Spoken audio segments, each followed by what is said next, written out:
Olá pessoal, alguns pontos importantes da teoria do conhecimento são os seguintes: tipos de conhecimento, natureza do conhecimento, origem do conhecimento, possibilidade do conhecimento e diferença de conhecimento e informação. E sobre esses pontos iremos tratar neste vídeo. Como sabemos, há várias formas de conhecimento: o conhecimento popular ou senso comum, o conhecimento científico, o conhecimento filosófico, o conhecimento religioso e o conhecimento artístico. O conhecimento popular tem as seguintes características: ele é valorativo, reflexivo, assistemático, verificável, falível e inexato. Já o científico é real ou factual, contingente, sistemático, verificável, falível e aproximadamente exato. O conhecimento filosófico é valorativo, racional, sistemático, não verificável, infalível e exato. E por fim, o conhecimento religioso é valorativo, inspiracional, sistemático, não verificável, infalível e exato. Além dessas características, podemos resumir o conhecimento popular ou senso comum da seguinte forma: o senso comum não é metódico e regrado e não busca uma explicação mais lógica, exata e objetiva sobre os fenômenos. O conhecimento do senso comum é útil à sobrevivência do ser humano. Todavia, tal conhecimento é constituído pelo saber instintivo, espontâneo, onde não há um movimento crítico do sujeito sobre si mesmo. Uma das características centrais do saber do senso comum é o uso indiscriminado das palavras e o desconhecimento de seus significados, o que traz como consequência para o sujeito a restrição de muitas informações e a falta de clareza na comunicação. Eis então aqui uma definição do senso comum. Já a ciência pode ser definida da seguinte forma: o conhecimento científico surge exatamente pela necessidade de dar razões, de compreender o mundo de forma mais clara, entendendo suas relações de causa e efeito, seus porquês, suas finalidades, além da necessidade de enunciados mais precisos que possibilitem a discussão intersubjetiva, aprendendo a planejar, a projetar, prevendo as atitudes e ações que serão desencadeadas pelos fatos e, dessa forma, escolhendo o melhor caminho a percorrer. O conhecimento filosófico, por outro lado, não pode ser classificado como um conhecimento científico, pois ela tem como base apenas a especulação, a teoria, não tendo assim a empiria, a prática. Portanto, filosofia é um tipo de saber particular, diferente do saber científico e dos demais saberes. Já o religioso implica na crença em verdades obtidas de forma divina ou sobrenatural, e dessa forma são infalíveis, cujas evidências não podem ser comprovadas, sendo geralmente relegadas à fé ou à crença pessoal. E por fim, o artístico pode ser definido da seguinte forma: é um conhecimento de fatores intimamente pessoais adquiridos durante a vida, experiência e carreira do artista. Este saber é expressado através do processo criativo, materializando-o por meio de habilidades adquiridas e habilidades emocionais. O processo criativo envolve diversas áreas, como artes plásticas, dança, música, teatro, cinema, etc. Enfim, essas são apenas algumas características dos vários tipos de saberes, dos vários tipos de conhecimentos. E lembrando aqui a ideia de Michel Foucault, a divisão dos saberes, dos conhecimentos, é totalmente arbitrária. Não existe uma divisão fixa e imutável entre um saber e o outro saber, ou mesmo entre os saberes. Por exemplo, dentro do conhecimento científico, as divisões entre as áreas científicas são arbitrárias. Como segundo ponto deste vídeo, falarei um pouco sobre a natureza do conhecimento. O que é o conhecimento? Para Platão, conhecimento é crença verdadeira justificada. Nós temos o elemento da subjetividade na crença, da objetividade no caráter de ser verdadeira e, ao ser justificada, há uma vinculação aqui entre sujeito e objeto, subjetividade e objetividade. Essa visão platônica perdurou até o século XX, mas com Russell e Gettier há uma crítica dessa ideia de que conhecimento é crença verdadeira justificada. Para Gettier, eu posso ter uma crença verdadeira justificada e não ter conhecimento. Portanto, para fugir desse psicologismo, deste solipsismo, deste mentalismo, Gettier substitui o termo crença por proposição. Então, no século XX, a natureza do conhecimento passou a ser compreendida não mais como crença verdadeira justificada, mas como proposição verdadeira justificada. Claro que um elemento central da filosofia no século XX é a virada linguística, é a ideia de que fora da linguagem não há conhecimento. Muitos problemas filosóficos se reduziram a equívocos e mal-entendidos, originados pelo uso ambíguo da linguagem. E ao falarmos da linguagem, podemos citar aqui a análise semiótica da linguagem, por meio da sintaxe, da semântica e da pragmática. Qual o significado da sintaxe? A sintaxe concerne as relações subsistentes entre os signos, sem que se leve em consideração a que se referem, em que contexto, por quem são empregados. As regras de formação definem que combinações entre os signos são aceitáveis e quais enunciados podem ser derivados de outros. A sintaxe, em linhas gerais, representa a forma do discurso. Já a semântica diz respeito às relações entre linguagem e realidade, palavras e objetos, enunciados e estados de coisas. A regra semântica especifica sob que condições um signo é aplicável a um objeto ou situação. Seu problema central é a verdade, e ela representa o conteúdo do discurso. Se a sintaxe representava a forma do discurso, a semântica representa o conteúdo do discurso. Já a pragmática se refere aos aspectos bióticos da comunicação, aos fenômenos biológicos, psicológicos e sociais que acompanham a utilização de signos. Ela se preocupa com a relação dos signos com seus discursos. Quem diz, o que, como, quando e com que finalidade. A estrutura linguística é, neste caso, encarada como um sistema de comportamento e ela representa o contexto do discurso.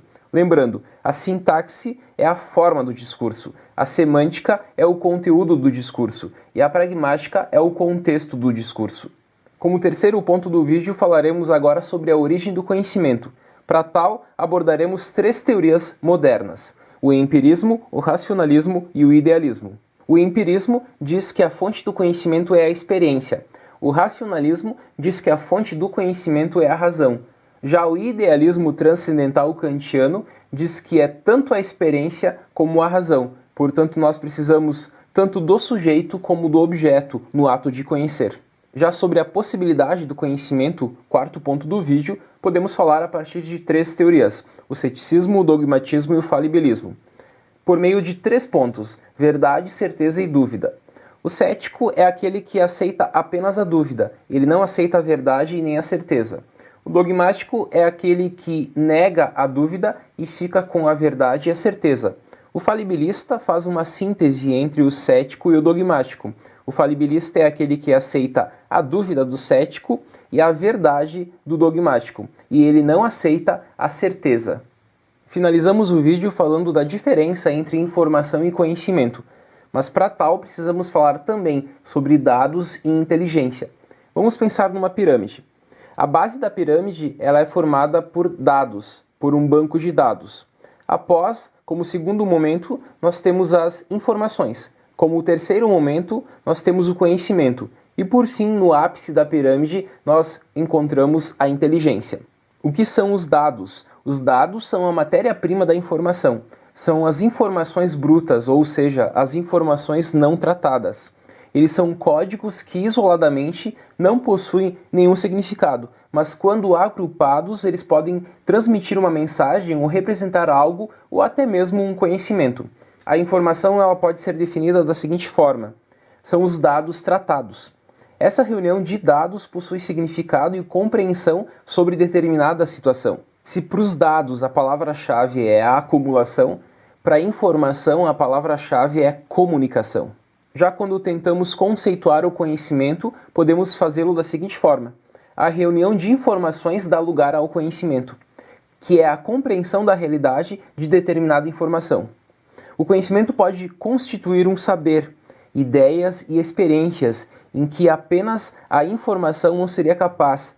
Conhecimentos são informações trabalhadas. As palavras-chave do conhecimento são compreensão, seletivo e inesquecível. Compreensão porque quando temos conhecimento, temos compreensão sobre algo.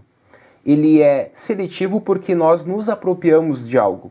E ele é inesquecível porque ao passo que nós passamos a conhecer algo, esse algo se torna inesquecível para nós. É como andar de bicicleta. Uma vez que nós sabemos andar de bicicleta, jamais esqueceremos. Há várias imagens que podemos usar para representar o que é o conhecimento, como por exemplo, folha em branco, cadeia, rede e iceberg. Folha em branco por quê? Porque ao adquirirmos conhecimento é como se nós preenchêssemos essa folha que está em branco, que representa a nossa mente. A nossa mente, quando nós nascemos, ela está vazia de conhecimento e nós vamos preenchendo ela, portanto, essa folha em branco com as experiências. Conhecimento, então, é preencher uma folha em branco. Ou mesmo colocar água num copo. Ao colocarmos água num copo, nós vamos preenchendo este copo com conhecimento. A segunda imagem é a cadeia, com vários nós. Cada nó é um pré-requisito, e conhecer por meio da cadeia é encadear. Então nós temos essa ideia de que nós devemos sair do simples para o complexo. Se a folha em branco tinha como grande mentor John Locke, a ideia da cadeia, do simples por complexo, o grande mentor aqui é Descartes. Já a ideia de rede, a ideia de um quebra-cabeça, por exemplo, é a ideia de que não há pré-requisitos e de que cada nó é um significado. E há vários caminhos possíveis para nós seguirmos. Se voltarmos para a cadeia, existia apenas um caminho, do 1 para o 2, do 2 para o 3 e assim por diante. Já a ideia de um quebra-cabeça ou de uma rede, nós temos vários caminhos que podemos seguir ao sairmos do 1 e alcançarmos, por exemplo, o 7. Nós podemos fazer esse caminho, este e assim por diante. Por fim, a ideia do iceberg é bem interessante. Por quê? Vamos pensar num iceberg. A grande parte dele está submersa, está abaixo da água, e apenas uma pequena parte está fora da água. É como o conhecimento do implícito e do explícito. Aquilo que aparece quando nós atuamos é a parte explícita, mas para ter o explícito precisamos do implícito. E quanto maior for o implícito, maior será o explícito. O que é o implícito e o que é o explícito? O implícito é todo o conhecimento possível, todo ele. Por exemplo, eu sou da área do direito, por exemplo, e eu vou atuar na área penal. A área penal é a parte explícita, é a parte que irá aparecer, que será importante para a tua atuação. Mas todo o conhecimento que tu adquiriu desde a tua infância, em todas as áreas, literatura, história, química, ou mesmo em outras áreas dentro do direito, como civil, trabalhista e assim por diante, formam a tua parte implícita. Enfim, quanto maior o implícito, maior o explícito também. E por fim, o último conceito é a inteligência. Já vimos os dados, as informações, o conhecimento, agora falaremos um pouco sobre a inteligência. Podemos conceituá-la da seguinte forma: é o conjunto que forma as características intelectuais de um indivíduo, ou seja, a faculdade de conhecer, compreender, raciocinar, pensar e interpretar. É uma das principais distinções entre o ser humano e outros animais, possuir ou não inteligência. E hoje sabemos que há múltiplas inteligências, como por exemplo, a intrapessoal, a corporal, a linguística, a musical, a interpessoal, a espacial e a lógica matemática.